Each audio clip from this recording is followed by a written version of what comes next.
ok ñu ngi ñuy xamal ne voilà moom dafa am jafe-jafe wu li nga xamante ni son la ci conseil des ministres boobu noonu mais tey jile conseil des ministres am na fële ci président de la république bu Sénégal président de la république nag ginnaaw bi nga xamante ni jaajëfal na ministre yi ak ministre bi nga xamante ni moom mooy ministre de la justice ak ministre bi nga xamante ni moom moo yor hydraulique ak assainissement daal dinay xamle ne mbir yooyu ñu joxoon ko ci assise de la justice moom dinañu fexe ba lépp lu nga xamante ni jox nañ ko tukkee ci liggéey boobu noonu ñu defoon mu ngi nit rafetlu démarche bi nga xamante ni noonu lañ ko defee ndax liggéey la bu nga xamante ni boole nañ ci askan wi ñëpp.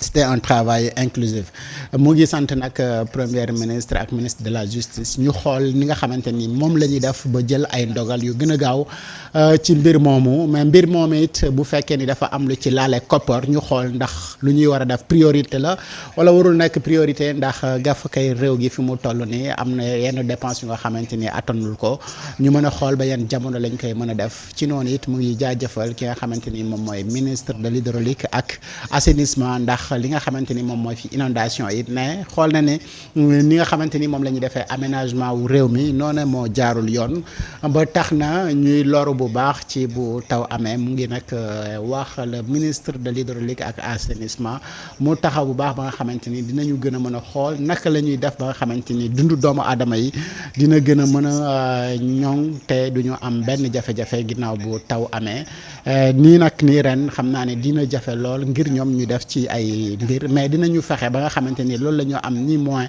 ak sécurité yenn yi nga xamante ni fa la war a ndox mi war a jaar ñu sécurité ko loolu dina tax sax le premier ministre dina def conseil interministériel ngir xool yan dogal la ñu jël ci mbir yi nga xamante ni moom moo am ci mbir moomee paasan conseil des ministres tey ak ndogal yi nga xamante ni moom moo fa tukkee waxuñu si bac bi am na xale yu nga xamante ni am nañu bac le fils de Ousmane Sonko bi nga xamee daaw dafa na yàlla may ko ndax jafe-jafe ak tartar ya mu doon dund ñu ngi koy au passage di ko féliciter li tukkee tey ci conseil des ministres bi naka nga si mën a jàpp.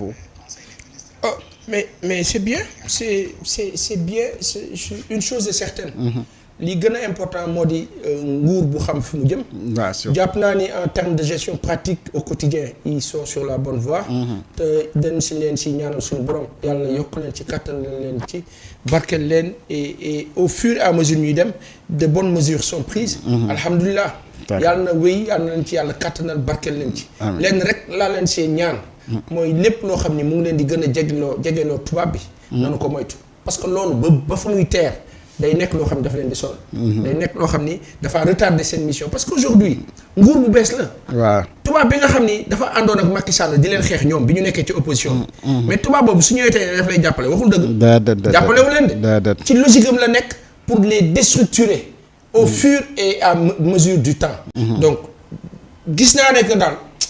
yàlla na la yàlla taxaw. amiin loolu mooy li gën a important. mais conseil des ministres man depuis conseil des ministres commencé jusqu'ici j'avoue que chaque conseil des ministres dañuy teg benn pas bu sincère. honnêtement loolu la ma gis. et vraiment le président taxaw na bu baax si jubal jubbante bi. ndax transparence bi ak yaxanal gafaka réew gi moom.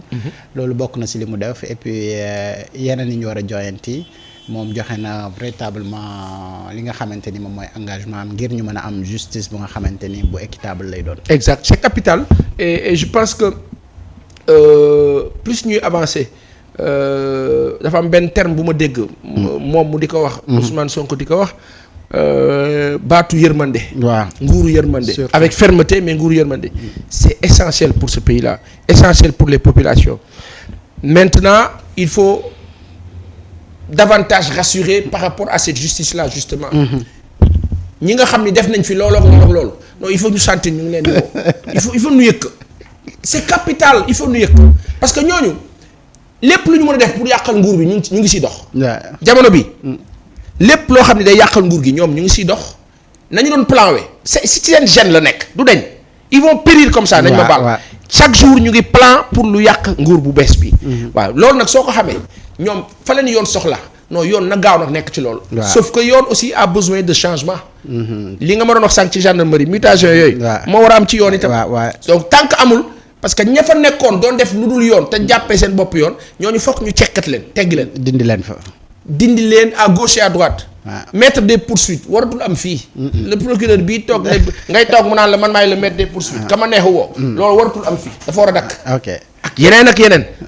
j'espère que ñu ngi ci voie bi. waaw incha allah dinañ ñëw ci tontu bi nga xamante ni Mansour Faye tontu na ko ginnaaw bi nga xamante ni premier ministre dem na ba gis ya nga xamante ni moom mooy ay liggéey yuy war a tere am inondation foofu ca Saint-Louis parce que bokk na ci 10 villes yi nga xamante ni am na 60 milliards yu ñu jëloon gi tontu ba mu ca def ne c'est catastrophique yooyu dinañ ci ñëw ci loolu mais laata loolu mbokk yi ñu proposé li nga xamante ni moom moo tukkee ci conseil des ministres boobu noonu en plus de détails Dóor bu fekkee yemb na mën nga koy jox ñi nga xamante ni ñoom ñoo ñuy seetaan su ko defee ñu dikkaat ci. Oumma islamique au seuil du nouvel an musulman 1446. Il a saisi cette occasion pour demander au gouvernement de prendre toutes les mesures requises pour assurer le bon déroulement des événements religieux, à savoir le Grand Magal de Touba, le Mawloud et l'Assomption qui se tiendront dans les prochaines semaines au Sénégal. Revenons sur les recommandations des assises de la justice et des réformes urgentes de ce secteur. Le chef de l'État a marqué son accord de principe sur les recommandations consensuelles des assises de la justice consignées dans le rapport. Il a félicité le gouvernement, le ministre de la Justice notamment, les membres de son cabinet, le facilitateur, les membres du bureau et le comité scientifique des assises, ainsi que toutes les parties prenantes pour leurs contributions remarquables ayant permis l'élaboration et la mise à disposition d'un rapport public de qualité. Le président de la République a salué l'esprit participatif et inclusif de l'exercice, soutenu en cela par l'activation de la plateforme Djubanti. Cette innovation notable dans la communication de l'État consacre la digitalisation de la participation citoyenne à l'action publique, mais également le pragmatisme dans le déploiement du projet de transformation systémique du Sénégal, ce qui s'inscrit dans l'engagement primordial à asseoir un État de droit, une république exemplaire et une nation solidaire à travers des institutions fortes et une justice crédible qui agrée le peuple sénégalais au nom duquel elle est rendue. Le chef de l'État a demandé au Premier ministre, au ministre de la Justice et aux ministres concernés de lui proposer un calendrier de mise en œuvre des réformes du secteur de la justice en droite ligne du programme législatif du gouvernement. Cet agenda législatif doit viser notamment la révision de la Constitution et des codes spécifiques. Le président de la République a demandé l'évaluation sous l'égide du ministre des Finances et du Budget des coûts et impacts financiers des réformes proposées en vue d'apprécier l'opportunité de leur priorisation dans la programmation budgétaire. Il a informé le Conseil de sa disponibilité à recevoir encore toute contribution aux propositions pertinentes relatives à la réforme du Conseil supérieur de la magistrature concernant notamment l'élargissement de ses membres aux acteurs n'appartenant pas au corps des magistrats et la problématique de la présence dans l'instance du président de la République et du ministre de la Justice.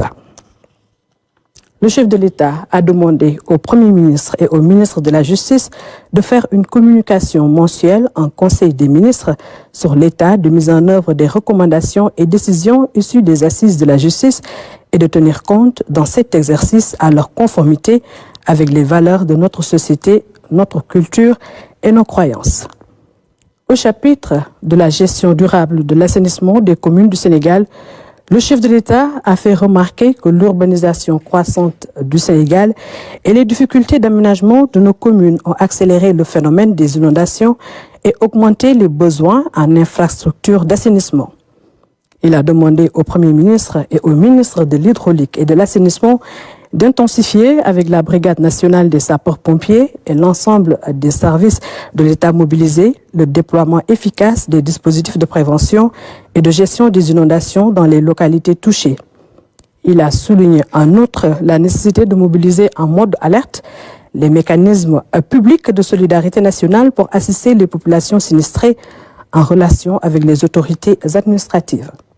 Le président de la République a demandé au Premier ministre d'évaluer les actions de lutte contre les inondations déroulées dans cette dernière décennie pour ensuite engager une réorientation de la stratégie nationale d'assainissement en cohérence avec le renouveau des politiques en matière d'aménagement du territoire, d'urbanisme et d'habitat.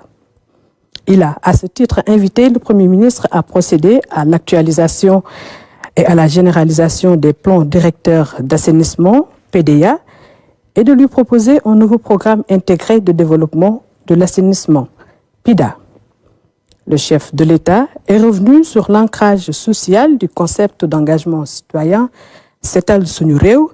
Il a félicité le Premier ministre, le ministre de l'Hydraulique et de l'Assainissement, les membres du gouvernement, les autorités administratives, les maires, les services de l'État, les acteurs privés, les jeunes, les femmes et les forces vives de la nation en action pour le succès de la seconde édition de la journée de mobilisation nationale Setal Suñu Réew qui s'est déroulée le samedi 6 juillet. Il a, dans le même sillage, demandé au gouvernement de veiller à la bonne préparation de la 3e édition qui sera consacrée à la thématique de la reforestation dans le cadre de la Journée nationale de l'arbre. Celle-ci sera exceptionnellement célébrée les samedis 3 et dimanche 4 août 2024. Au titre de son agenda diplomatique, le président de la République a informé le Conseil de sa participation le 7 juillet 2024 à Abuja au 65e sommet des chefs d'État et de gouvernement de la CEDEAO. Dans sa communication, le Premier ministre a fait part des visites qu'il a effectuées